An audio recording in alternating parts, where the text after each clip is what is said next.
je vois les bontés de Jésus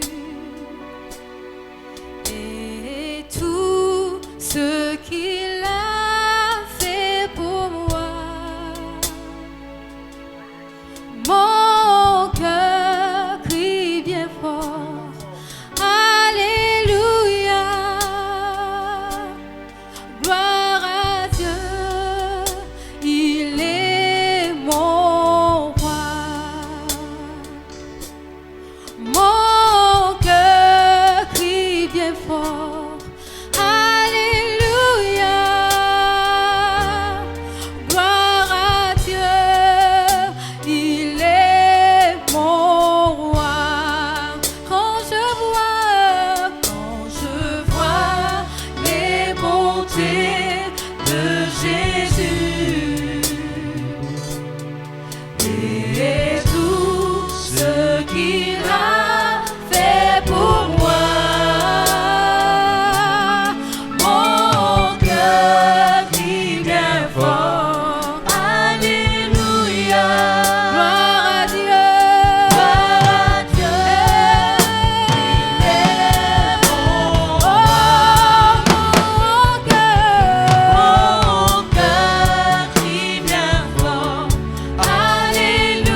toit de ma maison.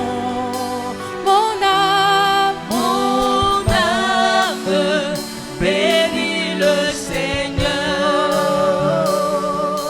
Quand je vois la puissance de Jésus déployée pour m'accorder la victoire, mon âme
s'il te plaît, plonge tes regards dans ce merveilleux film qu'Ésaïe nous présente.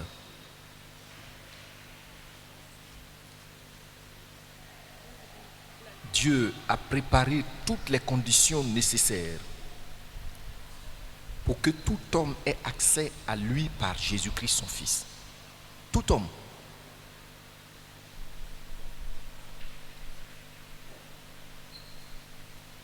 Il dit, il est sorti d'une terre desséchée.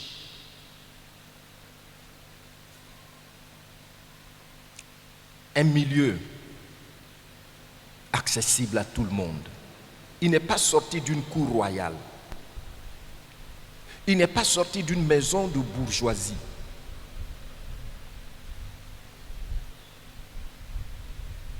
Où des gros chiens sont au portail. Mais il est sorti d'une terre desséchée. D'une famille accessible à tout le monde. Et puis, regarde-le. Dans le verset 2, il n'avait ni beauté ni éclat pour attirer nos regards.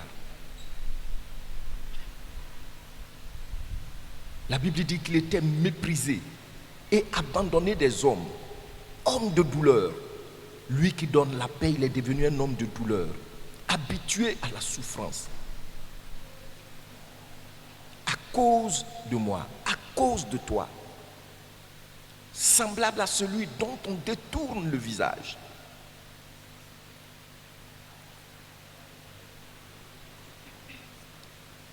Son visage a été tellement défiguré par ses soldats.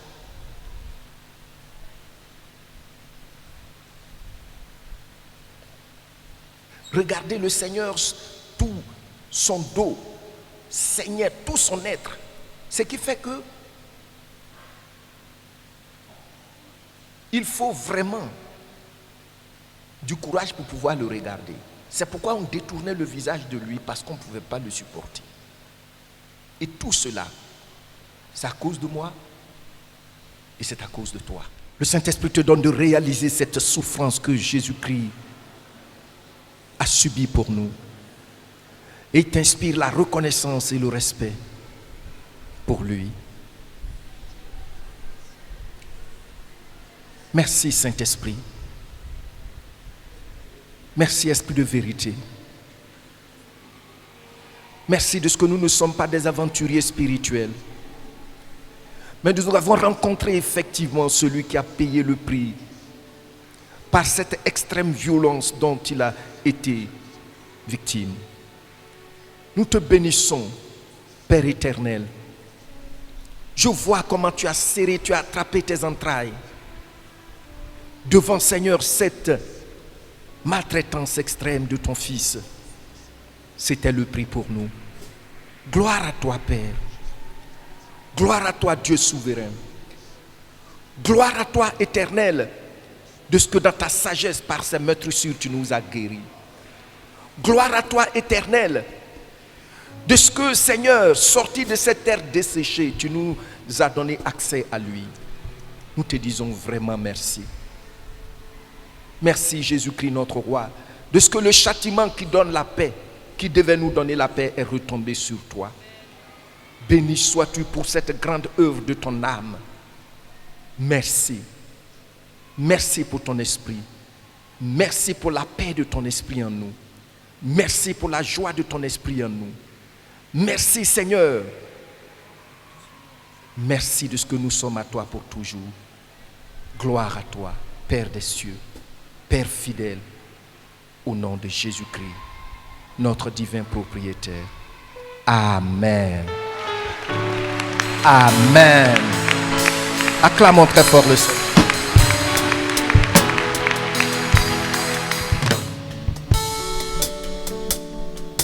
Tu m'as ébloui par tes mélodies. Tu m'entoures d'un chant d'amour,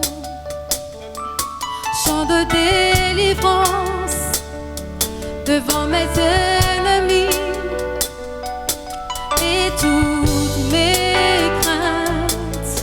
s'enfuit. Tu m'as ébloui par tes mélodies. Tu m'entoures d'un chant d'amour, chant de délivrance devant mes ennemis, et toutes mes craintes s'enfuient. Je ne suis plus esclave de la peur. Je suis enfant de Dieu. Je ne suis plus esclave de la peur. Je suis enfant de Dieu. Tu m'as ébloui par tes mélodies. Tu m'entoures de chant d'amour, chant de délivrance devant mes ennemis, et toutes mes craintes s'enfuient. tu m'as ébloui, Seigneur, par tes mélodies. Tu m'entoures d'un chant d'amour, chant de délivrance devant mes ennemis, toutes mes craintes s'enfuient. Je ne suis plus esclave de la peur. Je suis enfant de Dieu. Je suis enfant de Dieu. Oh, je ne suis plus esclave de la peur. Je suis enfant de Dieu. Je suis enfant de Dieu. Je ne suis plus esclave De la peur. Je suis enfant de Dieu. Je suis enfant de Dieu. Je ne suis plus esclave de la peur. Je suis enfant de Dieu. Je suis enfant de Dieu. Avant ma naissance, Avant ma naissance, tu m'avais choisi, tu m'avais choisi, appelé par mon nom. appelé par mon nom. Tu m'as adopté. Tu m'as adopté. Je suis de ta famille. Je suis de ta famille. Ton sang coule dans mes veines. Ton sang coule dans mes veines. Avant ma naissance, Avant ma tu naissance, m'avais choisi, tu m'avais choisi, appelé par mon nom. tu m'as adopté. Tu m'as adopté. Je suis de ta famille. Je suis de ta famille. Ton sang coule dans mes veines. Ton sang coule dans mes veines. Je ne suis plus esclave de la peur. Je suis enfant de Dieu. Je suis enfant de Dieu. Je ne suis plus esclave de la peur. Je suis enfant de Dieu. Je suis enfant de Dieu. Je ne suis plus esclave de la peur. Enfant de Dieu. Je suis enfant de Dieu.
Je ne suis plus esclave de la peur.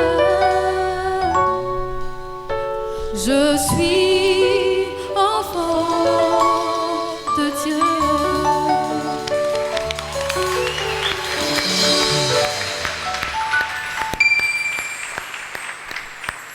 Merci beaucoup.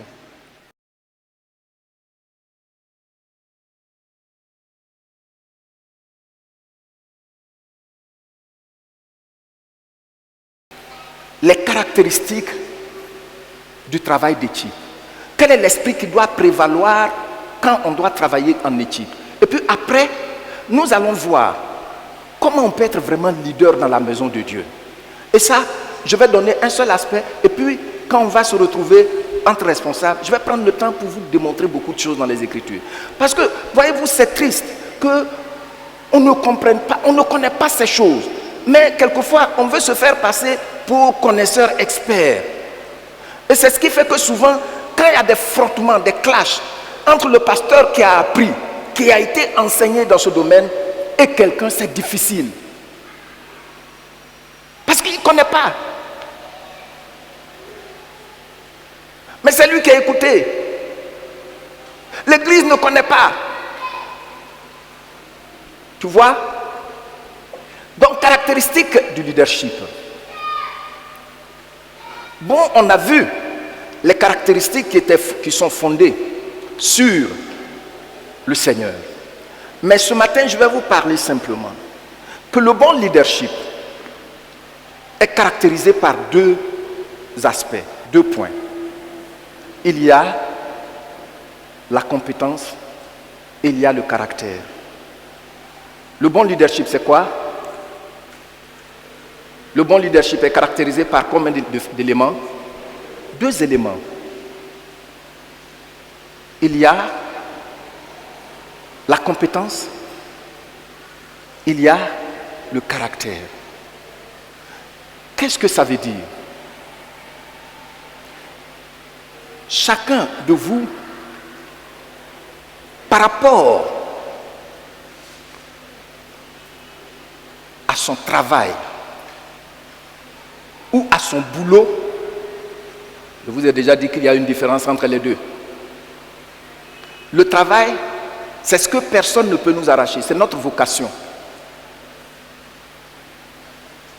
Donc, il y a des gens qui sont encore habillés, c'est leur travail, c'est une vocation, ils l'exercent avec probité. Mais il y en a, c'est un boulot. Il y en a aussi qui sont pasteurs, mais c'est un boulot. Ce n'est pas un travail, c'est pas une vocation. Maintenant, quand le travail, ce que tu fais là, tu n'as pas aimé ça, tu ne peux pas rêver pour ça. C'est-à-dire, quand c'est une vocation, tu rêves pour ça, tu as des initiatives. Amen. Tu prends des initiatives, tu rêves, tu es couché, tu es en train de penser comment je peux être fructueux, plus fructueux. Mais quand c'est un boulot, c'est ton pain que tu cherches et tu t'en fous du reste. Tu vois? Voilà. Donc ici, tout ce que nous voulons faire, on cherche d'abord de la compétence dans ce domaine-là. Que ce soit un travail ou un boulot, on cherche de la compétence d'abord dans ce domaine-là. Pour être avocat, il faut être sûr que tu as étudié dans ce domaine-là. C'est ça la compétence. Comme ça, quand il y a un cas, toi seul, tu peux t'asseoir et puis voir que dans les lois, voici où je trouve ce qui peut m'aider à soutenir mon cas. Ou bien magistrat, c'est pareil. Donc, la compétence là, on apprend à être compétent, on étudie pour recevoir la compétence, mais quand c'est notre travail, personnellement, on peut arriver à ajouter, à nous améliorer de plus en plus. Parce que nous avons de grands rêves pour ce que nous faisons. Amen. Donc il y a la compétence, la capacité de faire. Mais ce n'est pas suffisant. Il faut aussi le caractère. Il y a des gens qui sont compétents, mais ils n'ont pas le caractère, ils n'ont pas de valeur. Tu as vu? Je me souviens que lorsque Bill Clinton a posé sa candidature pour être président de la République, notre mission aux États-Unis a eu une grande rencontre pour dire qu'on ne le supporte pas. Pourquoi? Parce que beaucoup de témoignages autour de lui concordent qu'il n'est pas fidèle dans son foyer. Il n'a pas une vie correcte. Regardez, si tu fais ça ici, là, on va venir te fusiller. Donc toutes les églises baptistes, vous savez que c'est la plus grande dénomination aux États-Unis. Ils n'ont pas supporté officiellement Bill Clinton.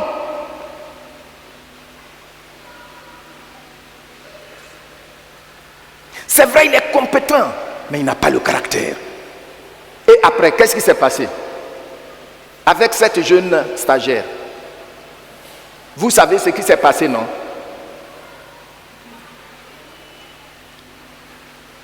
Et ça a divisé la société américaine en deux. Certains ont dit non, mais ça fait quoi? Quand il est venu, on a eu une prospérité économique.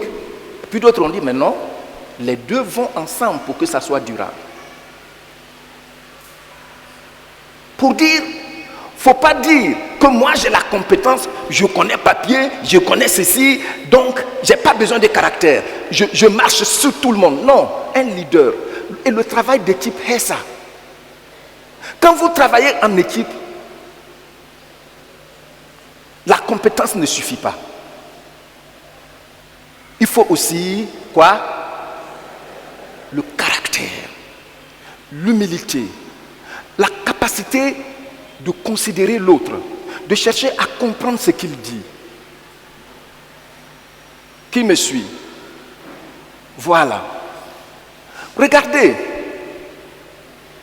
tous ceux qui réussissent dans leur travail d'équipe, ils respectent la personne qui est devant eux.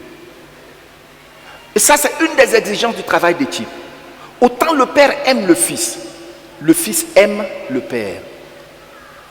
Autant le Fils aime le Saint-Esprit aime le Père et le Fils. Amen. Donc, en matière du travail d'équipe, il faut savoir que si je suis compétent et que je n'ai pas de caractère, ça annule ma compétence. C'est pourquoi en anglais, ils ont l'habitude de dire competence with no character is a failure. C'est-à-dire, si tu as la compétence et tu n'as pas le caractère, c'est un échec. Vous comprenez? Bien-aimés, faites tout, partout où vous travaillez. Associez là, à votre compétence, le caractère. Il est écrit dans Matthieu chapitre 11, verset 29, le Seigneur dit, prenez sur vous mon joug et recevez mes instructions. Et puis il dit quoi? Vous allez dire après moi, car je suis doux et humble de cœur. Il dit, il est comment? Et comment? Voici les caractères. On sait qu'il est tout puissant. Il peut dire à quelqu'un, va, ton serviteur est guéri. Il s'en va. Et le monsieur intelligent, il a regardé l'heure. Il arrive, on dit, il est guéri. Il demande à quelle heure? On lui dit à cette heure. Ils disent effectivement. Ils connaissent, il est tout puissant. Pourtant, il est humble et doux de caractère. Regardez, quelquefois, quand les gens ont ils ont des lancers, particulièrement dans les conseils, ils t'insultent, mais ils ne savent pas que tu le sais. Mais les injures, ça ne marche pas, ça ne va pas trop longtemps. Vous comprenez? Donc, quelquefois, quand le leader ne dit rien, on pense que, surtout quand c'est dans l'église, si c'est en entreprise, on fait attention par moment. Mais quand c'est dans l'église, on pousse des ailes facilement. On commence, on marche sur le pasteur. Non. Autant il te parle avec bienveillance, autant tu dois savoir que c'est le caractère. C'est le caractère qui doit être associé à la compétence pour que le travail d'équipe prospère. Amen. Qui me comprend? Qui me suit? Merci. Est-ce que ça aide quelqu'un? Ça aide quelqu'un? Merci. Je vous regarde en haut là-bas. Voyez-vous? Et quelquefois, c'est les injures, l'orgueil. Souvent, c'est très choquant.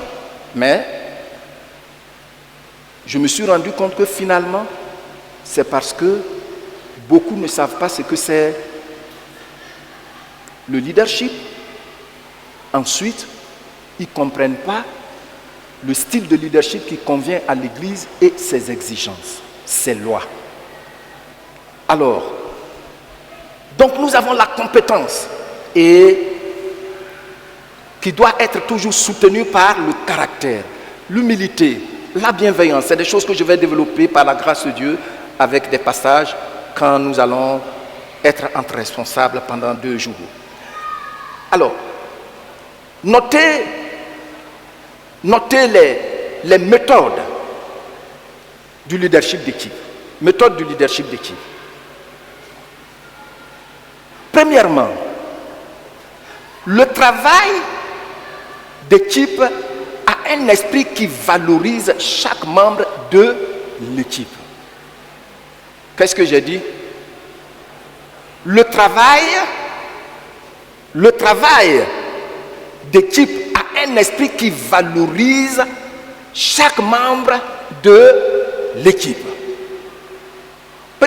Regardez, on peut par exemple dire, nous sommes démocrates dans notre entreprise ou bien dans notre église. Mais vous prenez une décision, comme les 12 espions, seulement 2 ont raison. Les 10 sont dans le tort. Et puis qu'est-ce qu'on fait? On dit non, c'est la majorité. Pourtant, n'oubliez pas que je vous ai dit que nous sommes toujours sous le régime théocratique. Nous ne pouvons rien faire de nous-mêmes. Et qu'est-ce qu'on fait? On brime les 2 qui sont dans la pleine volonté du propriétaire de l'église. Et ça frustre. Dans le travail d'équipe, oui, tu es le pasteur. Ça, on le sait déjà. Tu es le bishop. Ça, on le sait déjà. Mais tu dois accorder le respect à chacun. Vous comprenez ce que je dis? Dans le conseil, tu as un tel niveau. Oui, on le sait. Et c'est vraiment une gloire pour nous. Tu as un tel degré de richesse matérielle. Oui, on sait que tu es riche, on le sait.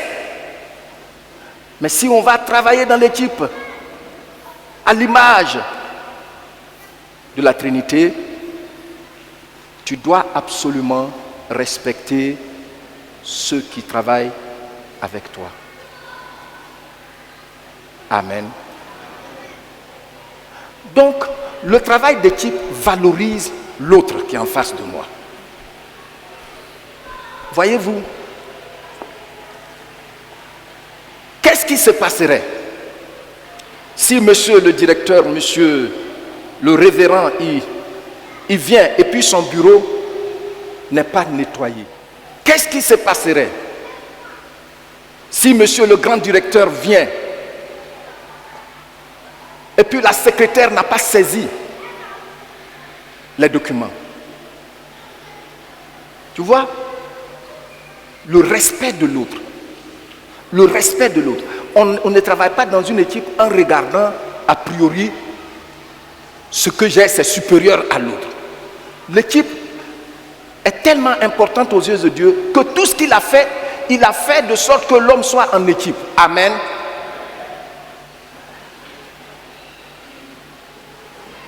La main est une équipe.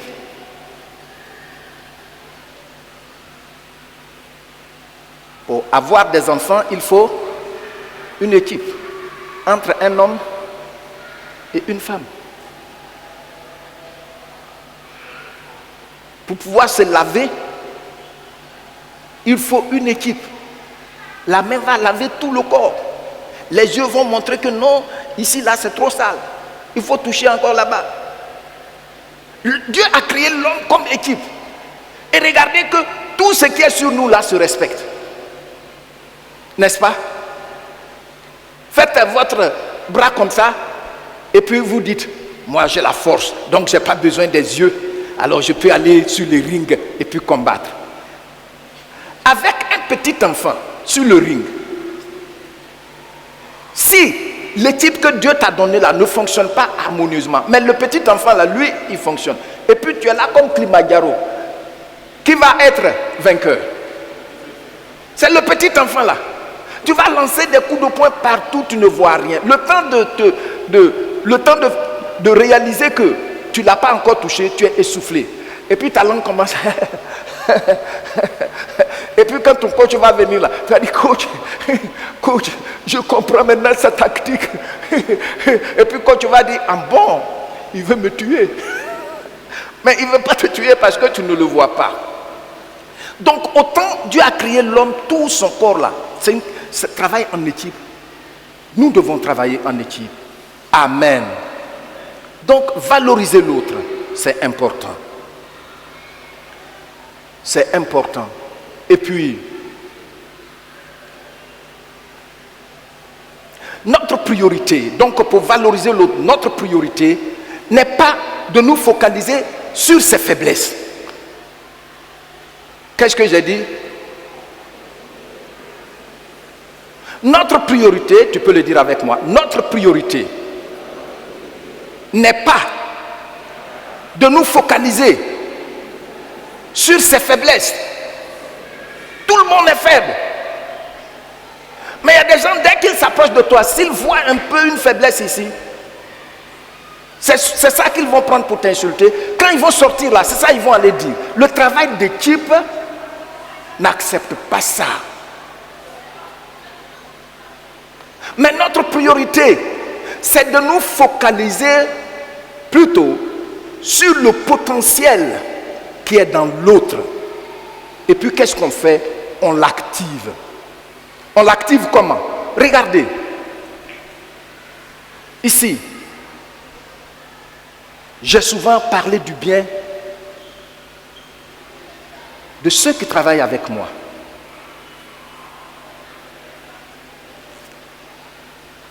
Je le fais de façon honnête.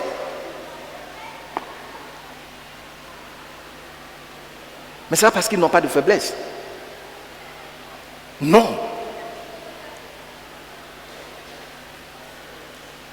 Mais la Bible dit que quand l'homme est tombé, tout en lui a été envahi par le cancer du péché. Donc quand tu vois quelque chose de bon en la personne là, petit comme ça, qu'est-ce que tu dois faire? C'est comme un brasier, tu dois commencer à souffler dessus, à souffler dessus, à souffler dessus, jusqu'à ce que ça prenne tout le reste. Amen. Et on doit être honnête en cela. Quand tu fais des compliments, malheureusement certains, quand tu leur fais des compliments, ils croient qu'ils sont indispensables. Ça, c'est un des pièges.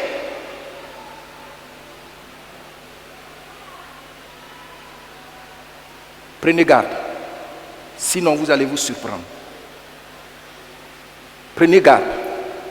Quand quelqu'un me fait honnêtement des compliments et ouvertement, sachez que ce qu'il est en train de faire, c'est d'activer le potentiel qui est en moi. Amen.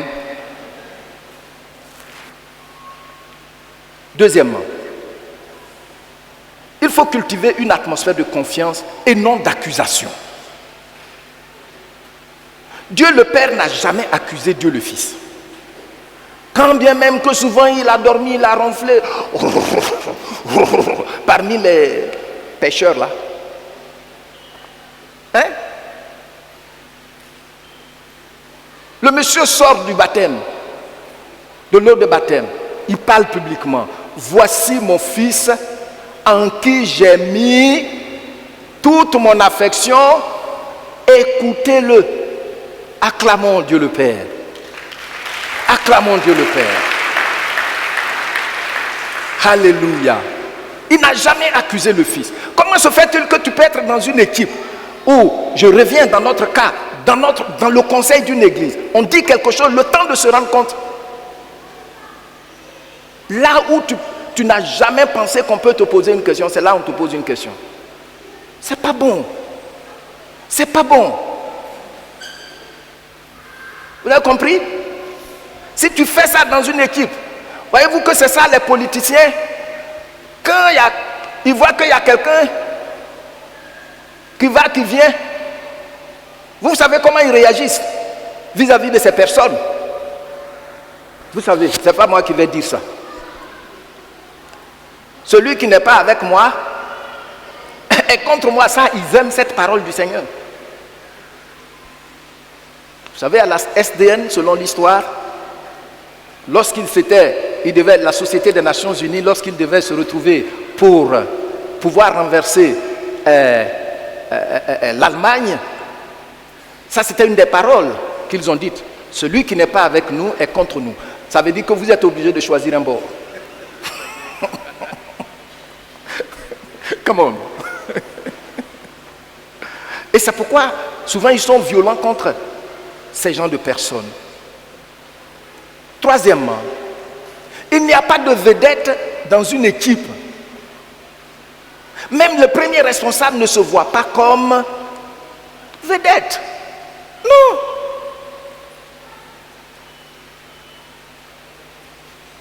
Dans mes relations avec le conseil, s'il s'agit de ce que je connais, qui a une base scripturaire, c'est ce que je soutiens. Il t'appartient de m'aider avec une autre écriture pour me dire, pasteur, en fait, voici la bonne compréhension. Mais si tu n'en as pas, il ne faut pas me faire la loi. Parce que ça, c'est notre constitution. Ça, c'est notre constitution.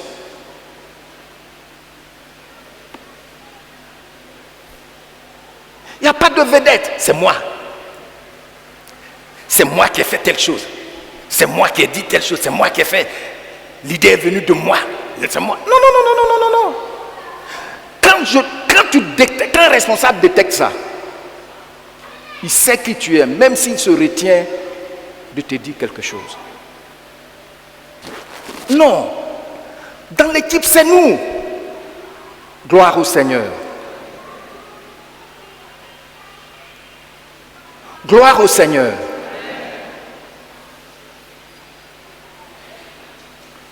Regardez le Seigneur Jésus.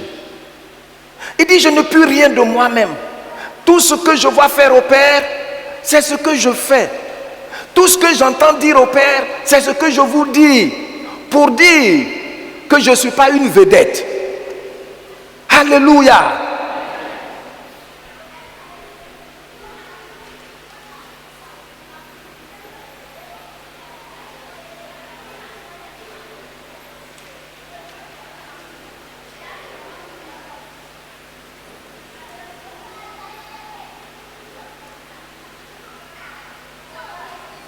Alors,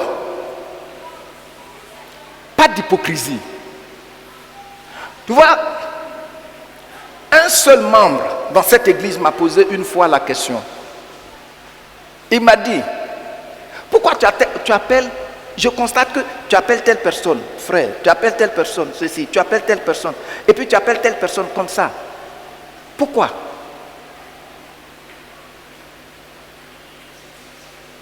Faites très attention pour ne pas trahir la mission que Dieu vous a donnée auprès d'un leader. J'ai dit quoi? Faites très attention pour ne pas trahir la mission que Dieu vous a donnée auprès d'un leader. Un piège à éviter. Vous notez maintenant, piège à éviter. Je l'ai déjà dit, mais un piège à éviter dans le travail d'équipe. Évitez de pousser des ailes. Quand le premier responsable te fait ouvertement des compliments, sinon tu ne tarderas pas à penser que tu es mieux que lui. Même tu vas le lui dire. Moi j'ai subi ça. Je sais de quoi je parle. Et j'ai entendu un serviteur bien connu dans le monde, un Américain. Il s'agit de Thomas Dexter Jakes, que les gens appellent T.D. Jakes. Il dit qu'il a le don de dire goodbye. Il dit qu'il a le don de dire goodbye. Et puis il dit, pourquoi? Son témoignage est touchant, tout comme celui de Yonggi Cho. Le témoignage est touchant. Il dit que quand le Seigneur l'a appelé, il travaillait. Et il a résolu de travailler un temps pour que son ministère soit assis. Et quand il a commencé, la situation était tellement difficile. Tout son salaire devait gérer le ministère. Il dit, en ce temps-là, il ne s'est jamais mis à genoux à l'église. Parce que ses chaussures étaient trouées. Donc s'il se mettait à genoux, les gens verraient que les chaussures étaient trouées. Ça fait que c'est dans son intimité, il se prosternait devant le Seigneur. Il a souffert. Alors si tu viens et puis tu veux le dominer, il te dit au revoir. Il dit il a le don. I have the gift to say goodbye parce que j'ai beaucoup souffert. Faites très attention. Je n'ai pas encore ce don, mais je crois qu'il faut prier pour que je n'ai pas ce don. Parce qu'on doit laisser un héritage. Amen. Ça, c'est des gens, dans l'église, c'est leur famille qui gère tout. Oh oui. Quand vous voyez ministry, Kwame's ministry, Kofi's ministry, ça veut dire que c'est une affaire familiale. Et ça, c'est bien compris par beaucoup de monde. Et nous, je vous l'ai dit la dernière fois, vous pouvez faire 2 mois, 3 mois ici sans connaître ma femme. Ma femme n'est pas ici. La femme de mon assistant n'est pas là. Je ne sais pas ce qu'il va faire demain, mais c'est à lui de prendre une décision. Ma femme n'est pas ici. Pourquoi? Parce que c'est moi que le Seigneur a appelé. Vous comprenez? Et ce que je dois faire, c'est faire un travail de sorte que je puisse laisser un héritage. Le jour où je vais à la retraite, on s'en va ensemble. Donc, pardon, il faut laisser l'esprit de rivalité là. Ça n'est même pas dans ma tête. Amen. Et tout vrai leader, c'est comme ça. À moins que ce soit une question familiale. Donc, le piège à éviter, c'est d'éviter de pousser des ailes quand le premier responsable vous fait ouvertement des compliments, que ce soit en entreprise. Quand le premier responsable vous dit, oui, ce frère, ou bien ce monsieur, monsieur Tan, et vous voyez le responsable t'appelle monsieur Tan, ou bien madame Tan, voici ce qu'elle fait, vraiment ça aide l'entreprise. Tu dois savoir que plus de loyauté t'est demandé quand c'est comme ça. Je dis quoi? Tu dois savoir que plus de loyauté t'est demandé. Et non de déloyauté. Mais le pasteur te félicite. Et le peu que je vois, et puis je dis là, je souffle là-dessus pour que ça prenne tout. Non, non, non, non, non, non. On va venir jusqu'à la chair, on maudit. Mais au nom de quoi? C'est un piège. Le diable est tombé dans ce piège. Pourquoi? Dieu a fait de lui un être glorieux. Vous savez pourquoi? Un tiers des anges, on ne sait pas comment ils sont. Personne n'a jamais pu les recenser pour le dire aux hommes qui ont écrit la Bible. Mais on dit un tiers. Pourquoi un tiers a suivi Satan? Parce que Dieu parlait bien de lui devant toute l'armée du ciel. Ses empreintes parlent bien de cet être-là. Un jour, il a dit, je vais prendre sa place. Il ne faut pas te tromper. Tous ceux qui font ça, si le pasteur ne t'aime pas, une seule parole suffit, publiquement, et généralement, il ne parle pas dans le secret. Et c'est fini pour toi. Quand Satan s'est soulevé, quelque chose m'a touché. Dieu ne s'est pas levé pour combattre Satan. Est-ce que Dieu s'est levé, Apocalypse 11, est-ce que Dieu s'est levé pour combattre? Non. Les anges ont dit, mais non. C'est même l'archange Michel. Il dit, non, ça ne se passe pas comme ça ici, la rébellion. C'est lui et ses anges qui l'ont chassé. Ils voulaient résister, ils l'ont pris, ils l'ont jeté. C'est quand on parle de précipiter. Ils l'ont jeté. Dieu ne s'est même pas occupé de ça. Parce que ça n'est pas dans la maison de Dieu. Vous savez, on a besoin de connaissances. Dieu dit, mon peuple périt faute de connaissances. Il n'a pas dit, c'est le diable qui fait périr mon peuple. Hein? Tu as regardé ça? Osée. Il n'a pas dit, c'est le diable qui fait périr mon peuple. Il dit, mon peuple périt faute de connaissances. Vous pensez que c'est pour rien qu'un enfant de 7 ans devient roi du peuple élu? Et puis vous avez votre pasteur qui est adulte, d'ailleurs. Faites tout pour ne pas tomber dans ce piège. Proverbe chapitre 25, le verset 6. Il dit, ne t'élève pas devant le roi et ne prends pas la place des grands. Je dis, et puis tu dis après moi, ne t'élève pas devant le roi et ne prends pas la place des grands. Dans nos traditions, pour ceux qui ont fait un peu le village comme moi, on sait qu'on ne s'assoit jamais sur la chaise d'un adulte. C'est ça, non? Oh oui, on sait ça. Bon, pour vous les Français ivoiriens, abidjanais, je ne parle pas de vous. Mais ceux qui ont fait le village savent ça. Tu as vu? Ah. Mais dans l'église, on veut le faire. Et puis on pense que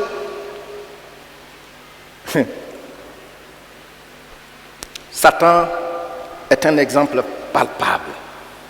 Le roi ici, il s'agit du leader. Il ne s'agit pas forcément d'un roi comme nous le connaissons. Mais ici, il dit ne t'élève pas. C'est-à-dire le leader doit être respecté. Amen. Je ne vous entends pas. Je vous l'ai dit la dernière fois que chacun de vous est leader. À un niveau que ce soit. Dans ta famille, tu es leader. Donc ce que je dis, c'est un principe qui s'applique partout. Oui, ne t'élève pas devant le roi. En d'autres termes, ne t'élève pas devant le leader. C'est-à-dire, tu t'élèves et puis tu dis ce que tu veux. Et puis tu dis, moi je parle mal et puis tu es content. Non, c'est pas comme ça. À un moment, celui qui l'a placé là va te confronter. Il faut quitter dans ça. Amen. Je vais terminer par le désintéressement. Dans l'équipe, on travaille avec un esprit de désintéressement.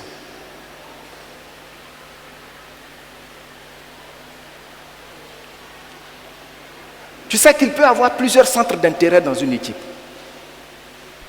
Il y en a qui veulent la gloire, qu'on dise que c'est moi. C'est moi qui ai fait telle chose. C'est moi qui ai fait telle chose. C'est moi. Dans une équipe. Non. Non. Il faut un esprit de désintéressement. Pour que la gloire revienne à toute l'équipe. Amen. Oui. Je disais que c'était mon dernier point, mais excusez-moi, il reste... Le dernier point est là. Maintenant, on a vu les méthodes, l'atmosphère, on a vu les deux caractéristiques du leadership. Nous allons voir maintenant ce dernier point. Et je compte le développer aussi quand nous allons nous retrouver avec les responsables. Qui peut être leader dans la maison de Dieu? Notez ça. On a vu le style de leadership qui convient. Maintenant, qui peut être leader? Tout le monde dit avec moi. Qui peut être leader dans la maison de Dieu? Prenez avec moi Marc, chapitre 10, du verset 35 au verset 45. Marc 10, du verset 35 au verset 45. Et je vais vous demander, s'il vous plaît, de vous tenir debout, et puis nous allons le lire. Je reprends le passage. Marc, chapitre 10, du verset 35 au verset 45.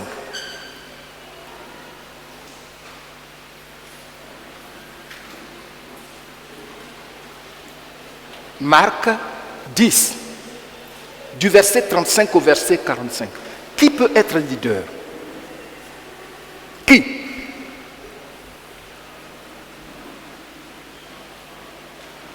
Il y a des secrets que le Seigneur nous donne.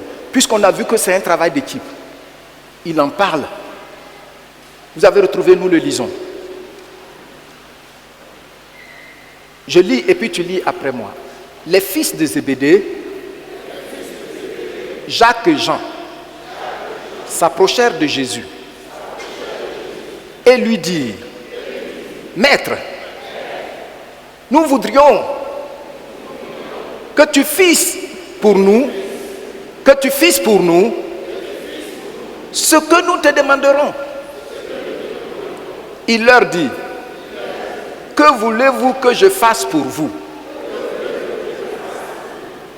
Accorde-nous, lui dirent-ils, d'être assis l'un à ta droite et l'autre à ta gauche, quand tu seras dans ta gloire. Jésus leur dit: Vous ne savez pas ce que vous demandez. Pouvez-vous boire la coupe que je dois boire, ou être baptisé du baptême dont je dois être baptisé? Nous le pouvons, dirent-ils. Et Jésus leur répondit: Il est vrai que vous boirez la coupe que je dois boire et que vous serez baptisés du baptême dont je dois être baptisé. Mais pour ce qui est d'être assis à ma droite, je ne vous entends pas bien, ou à ma gauche, cela ne dépend pas de moi et ne sera donné qu'à ceux à qui cela est réservé. S'il vous plaît, soulignez bien cela. Et cela ne sera donné qu'à ceux à qui cela est réservé. On continue. Les 10, ayant entendu cela, commencèrent à s'indigner contre Jacques et Jean. Jésus les appela et leur dit: Vous savez que ceux qu'on regarde comme les chefs des nations qu'est-ce qu'ils font? Vous voyez, non? Vous voyez ce dont j'ai parlé au début? Hein? La dictature. Ils les tyrannisent. Et que les grands les dominent. Et puis qu'est-ce qu'il dit? Il n'en est pas de même au milieu de vous. Il n'en est pas de même au milieu de vous. Et puis nous continuons, vous soulignez cela. Mais, quiconque veut être grand parmi vous, qu'il soit votre serviteur. Et quiconque veut être le premier parmi vous, qu'il soit l'esclave de tous. Merci. Veuillez vous asseoir.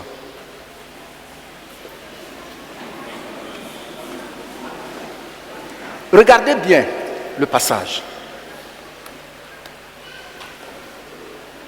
Qu'est-ce que le Seigneur dit? C'est-à-dire, il y a deux frères qui sont allés lui demander. Jacques et Jean. C'est des frères. Que nous, de toute façon, on voit le travail là. On sait que ça sera très grand, glorieux. Alors, on veut te demander maintenant, dès maintenant, il ne faut pas nous refuser ça. Hein. Quand on va être grand là, donne à nous, à mon frère, de s'asseoir à ta droite et moi à ta gauche, dans ton royaume là. Vous voyez? Et le Seigneur a dit non, cela n'a été préparé qu'à ceux que cela a été donné des cieux. Ça veut dire quoi? Retenez bien ce que je vais vous dire. Ça, c'est le premier point dans ce que nous sommes en train de voir. Le Seigneur révèle que la position que quelqu'un occupe lui a été donnée d'en haut. Ça veut dire quoi? Ça veut dire qu'à chacun de nous, une position a été donnée par Dieu. Qu'est-ce que j'ai dit? Ce que tu dois faire, c'est de découvrir la position que Dieu t'a donnée. Ce n'est pas la position du pasteur. Si tu vas contre ça, c'est à tort. Parce que cela ne lui a été donné que d'en haut. Chacun de nous ici a une position. Dieu a donné une position à chacun de nous ici. Qu'est-ce que je dis? Dieu a donné une position à chacun de nous ici. Dieu a donné une position à chacun de nous ici. Dieu a donné une position à chacun de nous dans sa maison. Amen. Dis, cela a été donné. C'est déjà accompli. C'est déjà accompli. Lisez bien cela. C'est une révélation. Maintenant,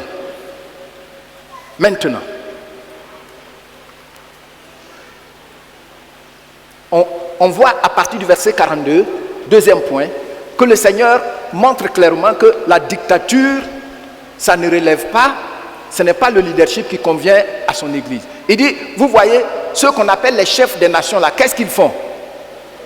Ils les tyrannisent. Ils les dominent sur eux. Est-ce qu'on doit dominer? Je dois dominer sur mon prochain? Non. Non. Lorsque nous regardons dans Genèse chapitre 1, quand Dieu a créé l'homme et la femme, Genèse chapitre 1, à partir du verset 26, il n'a pas dit qu'il domine sur les hommes. Il dit qu'il domine sur toutes les œuvres de sa main. Dominer là. Non. Mais on est dans une équipe, on veut dominer tout le monde. Mais on va où avec ça? Ça ne marche pas. Dans une maison, tu es la femme, tu veux dominer ton mari. Parce que ça va marcher. Ça ne peut pas marcher. Vous savez pourquoi?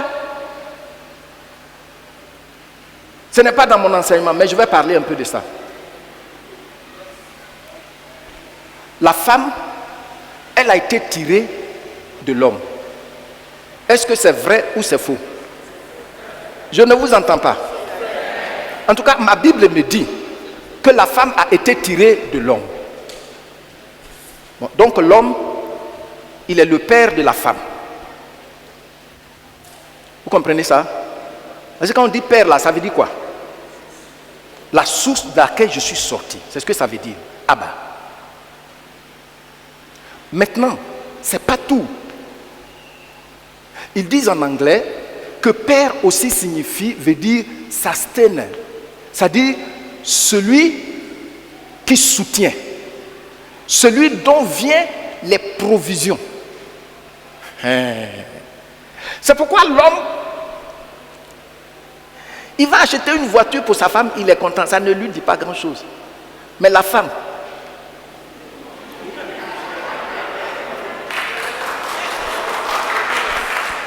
oui, il faut acclamer, parce que c'est une révélation. Tu vois que si, comment, l'homme, il est la source de la provision de la famille. Jusqu'à un certain niveau. Si les gens se marient, et puis après le monsieur a des difficultés, la femme peut faire le sacrifice sans vraiment en faire une histoire d'État. Parce qu'elle sait que déjà, elle a bénéficié et que c'est une épreuve. Mais quand ce n'est pas le cas, vous qui vouliez vous accrocher à une femme parce qu'elle a déjà travaillé là, je suis en train de vous parler. Dieu dit que l'homme, il est la source de la femme, il est le pourvoyeur de la femme, de sa femme. Hein? Je dis, pas d'une maîtresse, mais de sa femme. Amen. Pour ceux qui sont mariés, dites, je suis le pourvoyeur de ma femme. Je ne t'entends pas. Qui sont les hommes qui s'en vont manger dehors, choukouya, et puis ils viennent, il n'y a pas de viande dans la sauce là. Qui sont ces hommes ici là? Lève-toi, on va parler. Des hommes qui s'en vont manger choukouya. Choukouya, ça reste dans leur main, ils viennent à la maison, ils disent non, non, la sauce n'est pas douce et tout ça là. Come on. De qui veux-tu te moquer? Tu ne sais pas qui tu es, que tu es la source. Tu comprends ça?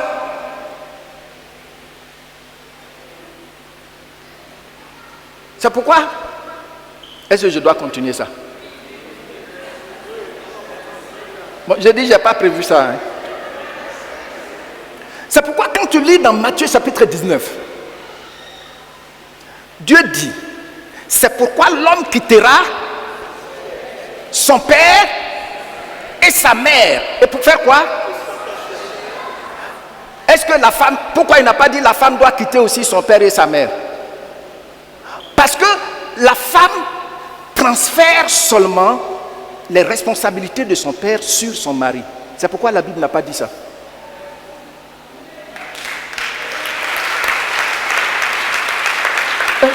Afin de mariage, c'est sérieux, hein? Lisez, vous allez voir ce que je suis en train de dire. Donc Dieu n'a pas dit la femme quittera son père et sa mère. Il aurait dû dire les deux, hein, pour s'attacher à son mari. Et puis, non. Elle a transféré la source, son soutien. C'est la source de ces provisions-là. Maintenant, c'est toi. Pourquoi on dit il faut appeler ton mari papa? Il y a des gens qui trouvent qu'ils sont trop civilisés pour le faire. Pourtant, c'est à dessein. J'avais enseigné ça.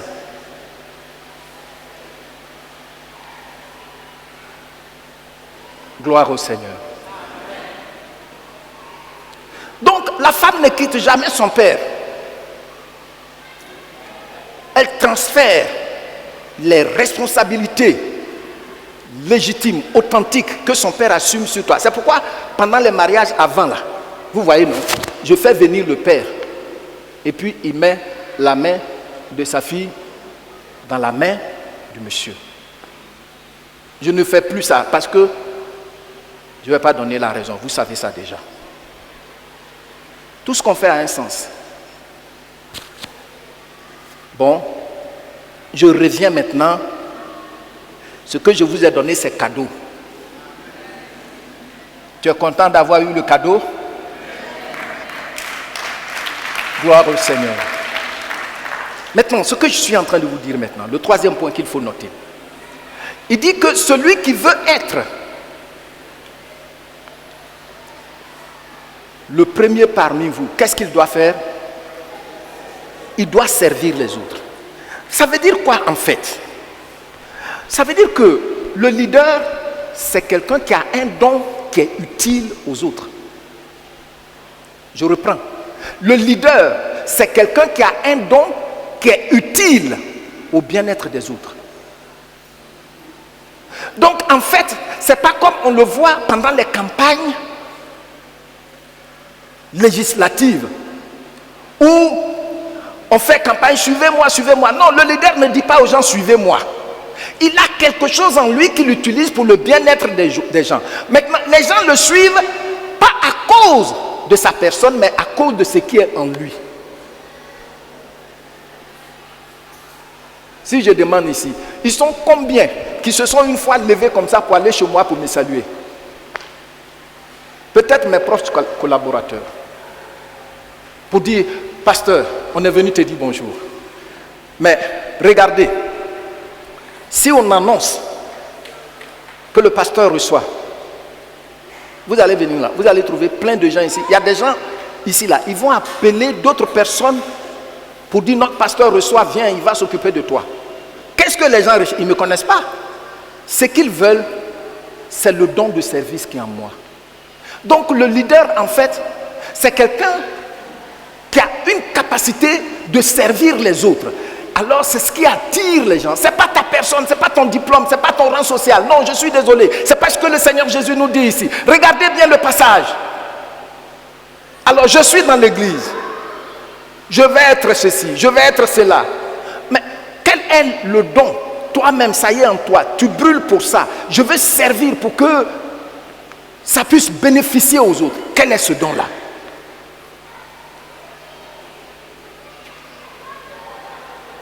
Donc finalement, on s'aperçoit même que le leadership, selon Dieu,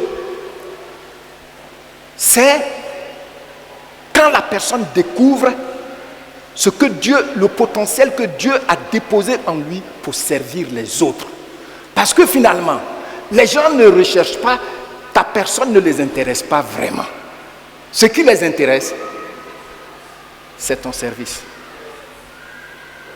J'ai dit quoi? Et donc, c'est quand tu sers bien que ça attire plus de monde qui ont besoin de ça.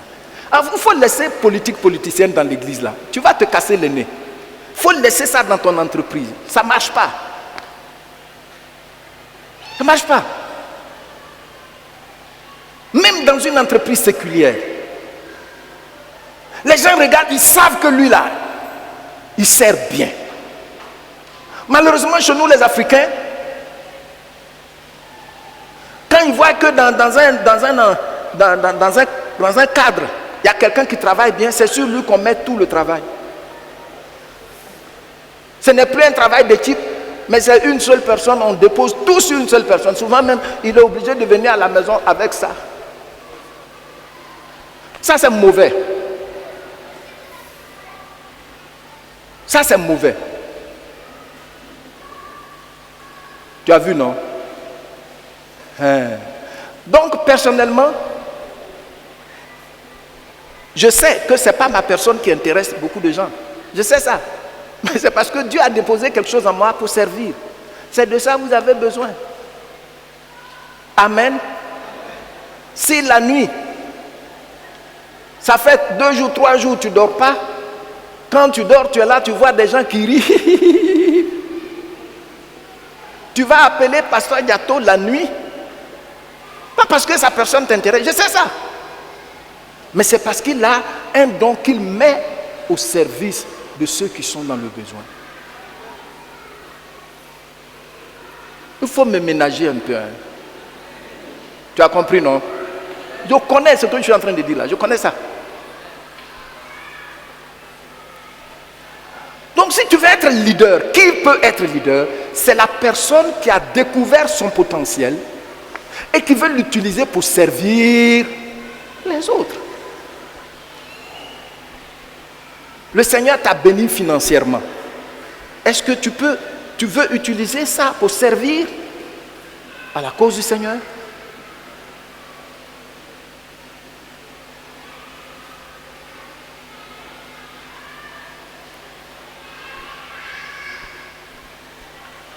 Est-ce que tu veux utiliser ça pour encourager d'autres à bien servir le Seigneur, comme certains Américains l'ont fait pendant des siècles? Ils envoient les missionnaires.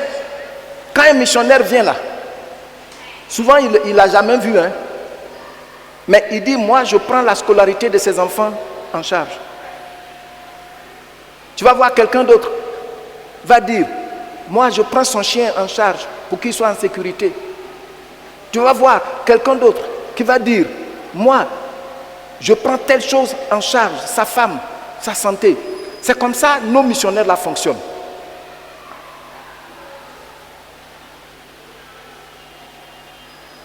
Un jour, j'ai écouté le bishop Oyedepo du Nigeria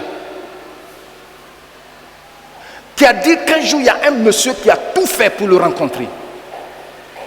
Le monsieur vient avec tout le protocole, c'est difficile de le rencontrer. On lui parle, on dit le monsieur là est revenu. Il dit mais laissez-le venir. Un jeune. Il dit le jeune est venu. Il lui a dit, papa, je suis venu te voir parce que Dieu m'a béni dans ton ministère et il m'a dit de m'assurer que tu manges par mois. C'est-à-dire dans le mois tu manges chaque jour. Je te donne $10,000 par mois.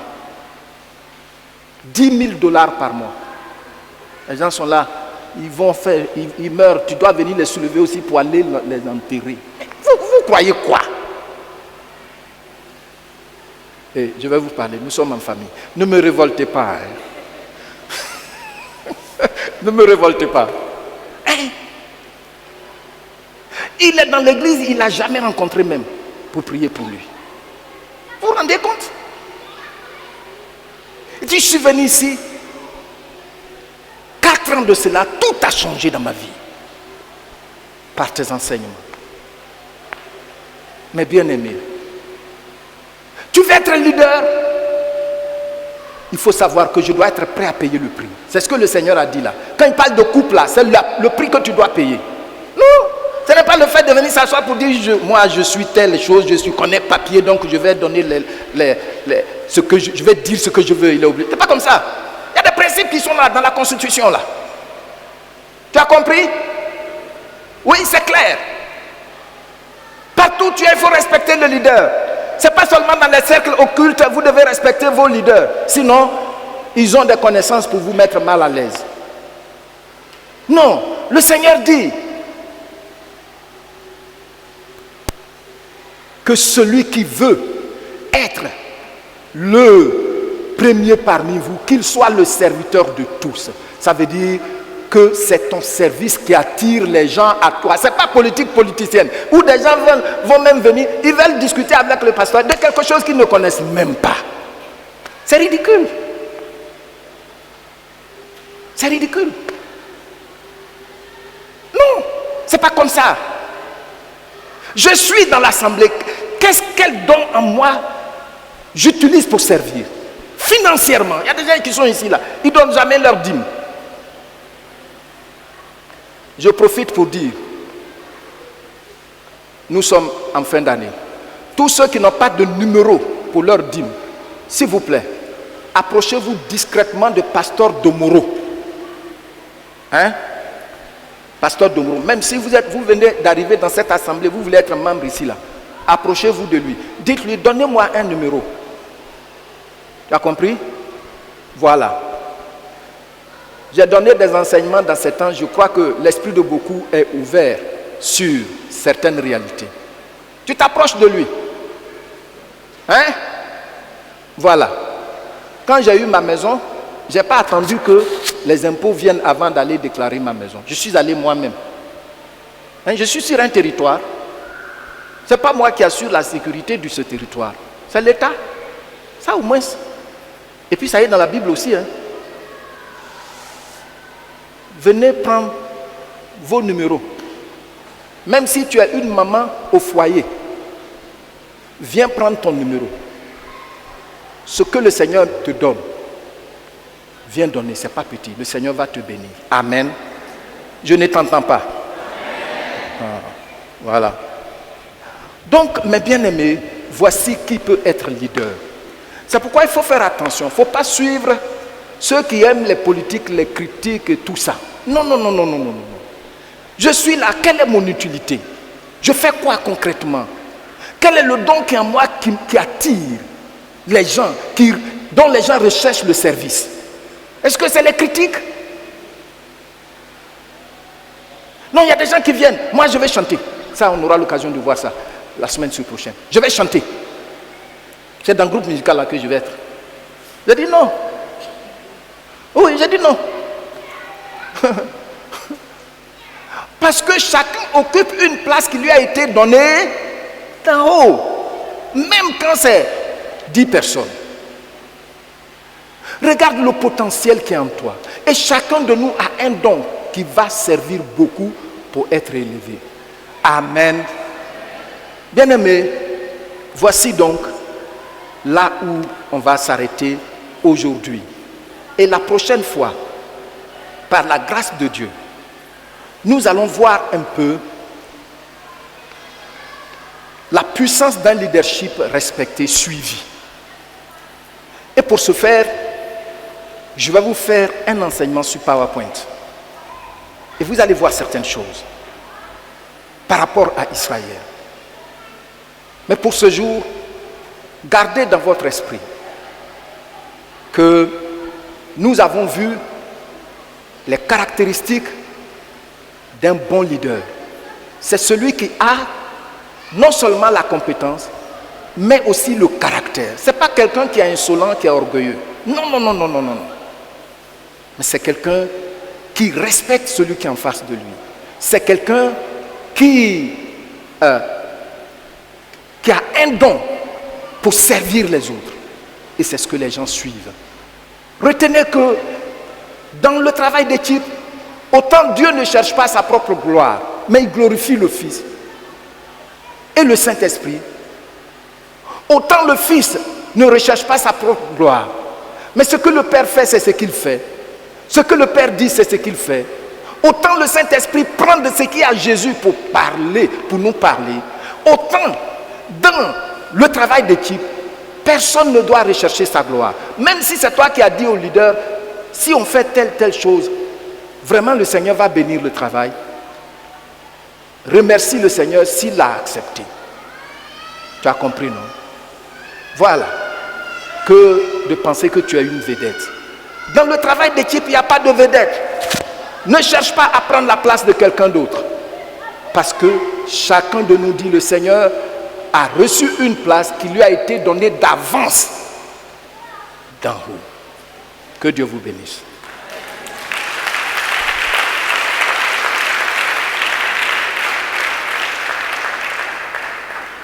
Nous allons nous tenir debout.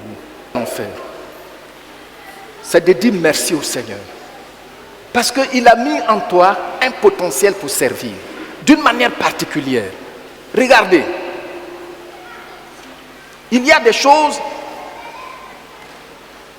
je ne suis pas qualifié dedans. Il y a des choses dans lesquelles je ne suis pas qualifié.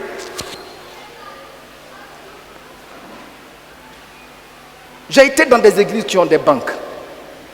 J'y suis allé d'ailleurs avec certains membres du conseil en son temps. Mais les serviteurs dans ce domaine-là, ils sont très qualifiés. Donc ils créent banque pour toute une assemblée. Je ne suis pas qualifié dedans. Malgré le fait même qu'on m'a enseigné là-dedans, il me faut vraiment quelqu'un qui s'y connaît. Mais si c'est pour prier pour toi parce que tu es malade là, même si le démon a trompé la vigilance des médecins, une fois que je me mets à genoux, il est obligé de... Ça, je sais que j'ai ce don et j'ai la passion pour ça. Si c'est pour m'asseoir devant les Écritures, pour écouter l'enseignement du Saint-Esprit et puis communiquer cela. Oui, je sais ça. Mais il y a d'autres domaines, je ne suis pas qualifié. Il y a des gens qui font ministère de couple. Ils sont qualifiés dedans. Je ne suis pas qualifié dedans. Mais ce dans lequel tu es qualifié là, Dieu veut l'utiliser pour faire quoi? Pour servir beaucoup. En voulant les servir, qu'est-ce qui se passe? Ils te suivent. Alors tu es un leader. Alléluia. C'est pourquoi tu vas dire, Seigneur, merci pour le potentiel que tu as mis en moi. Saint-Esprit, ce matin, je me tiens là pour te dire, donne-moi de découvrir ce que tu as mis en moi. Je ne veux pas lutter dans l'église. Regardez, on n'a pas à lutter. Moi, je vous ai dit, ceux qui étaient là dès le commencement, j'ai dit de ne pas m'appeler pasteur. Appelez-moi frère. Mais quelque temps après, les gens m'ont dit, bon, on ne sait pas, mais on ne peut pas t'appeler frère parce que tu es notre pasteur. Vous savez pourquoi? Parce qu'il y a quelque chose en moi qui les sert. Amen. Oui. Là, au moins, ce que vous m'avez concédé, c'est révérend. Je n'aime pas ça. Mais est-ce que ça veut dire que je ne suis pas utile? Est-ce que ça veut dire que le Seigneur a repris ce qu'il a déposé en moi? Non. Mais bien aimé, commence par dire merci au Seigneur parce que j'ai appris que tu as mis un don en moi pour servir, pour être leader. Seigneur, donne-moi de découvrir ce que tu as déposé en moi. Donne-moi de découvrir ma passion pour toi. Élevons nos voix.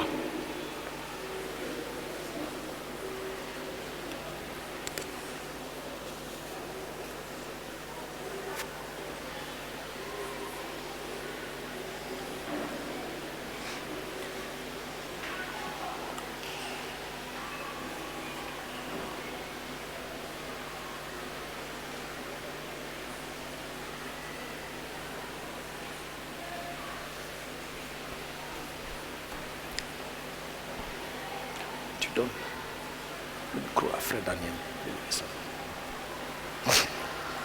Prie. Remercie le Seigneur parce qu'il y a quelque chose en toi. Il y a un bon dépôt en toi. Il y a un don en toi pour servir et non pour te faire voir.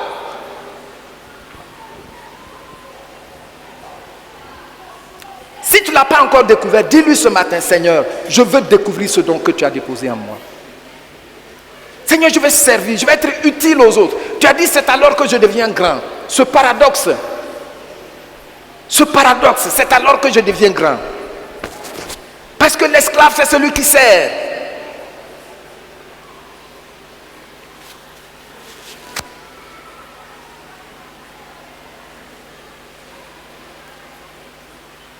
Dis-lui, Seigneur, je veux être utile aux autres. D'une manière désintéressée. Dans cette église, Seigneur, je suis prêt à être utile aux autres. Sur tous les plans. Mais montre-moi spécifiquement le potentiel que tu as mis en moi.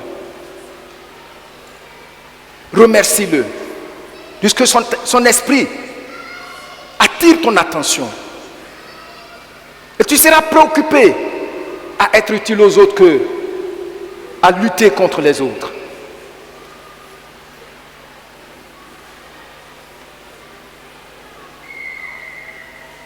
Je vais demander au diacre Daniel d'élever sa voix en notre faveur. Notre Père, notre Roi, ce matin, nous venons devant ta face. Oh, tes enfants qui t'aiment tant. Seigneur, ta parole nous confirme que, Seigneur, tu nous as sauvés et tu as mis des potentiels en nous. Seigneur, nous te prions ce matin, au nom glorieux de notre Seigneur Jésus-Christ de Nazareth, que Seigneur, tu nous donnes l'esprit de sagesse et de révélation pour reconnaître et pour connaître le potentiel que Seigneur tu as mis en nous. Et Seigneur, comme nous avons entendu, comme nous avons compris, Seigneur, nous prions que nous voulons mettre ce potentiel au service de notre famille, au service de notre travail, au service de ton Église et au service de la nation. Oh Seigneur, c'est à toi qui appartient l'habilité de servir. Ô Saint-Esprit, donne-nous cette force pour servir nos frères et nos sœurs au nom de notre Seigneur Jésus-Christ. Amen. Amen. Amen. Merci beaucoup. Veuillez vous asseoir dans la paix du Seigneur.